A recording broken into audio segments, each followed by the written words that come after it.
At nag-aalaman pa sa Macopa, alam niyo po ba, ang kanyang scientific name ay Syzygium samaragense at siya din ay kilala bilang wax apple o Java apple o bell fruit. Popular to na crunchy at juicy na tropical fruit sa Pilipinas. Ito po ay open na ini-enjoy during summertime. Kaya panahon ngayon ng summer, meron tayong Macopa, kaso sa iba wala na. Naubos na eh. At kapag po hinog na ang ating bunga, mapapansin natin na makintabi to na ang kanyang balat ay kulay pula o pink. Minsan naman ay meron din maputlang berde. Bukod sa itsura nito, para siyang maliit na bell o kampana. Kilala rin siya sa kanyang lasa na matamis at preskong lasa at malutong na pakiramdam pag kinakain natin siya. Ito pong Macopa ay napaka-available nung araw. Pero ngayon madalang na nakikita natin eh. Dahil po ito, bukod sa masarap ang Macopa, ito po ay mayaman din sa tubig. Kaya yung mga nade-dehydrate, pwede nang inumin to. Mayaman dito sa vitamins at nakatutulong din to para mapanatiling hydrated tayo lalo na sa mainit na panahon. Kaya pag panahon ng nag-araw, ito po ang pangkaraniwan natin ng araw na kinakain.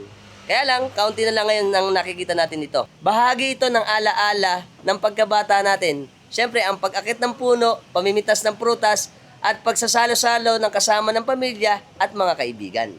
Kaya ito ay napakagandang alalahanin ang ating bunga ng Macopa. Macopa! Tamis. Ngayon na wala ako nakatikim ng Macopa. Masarap ano? Masarap. Nice to know.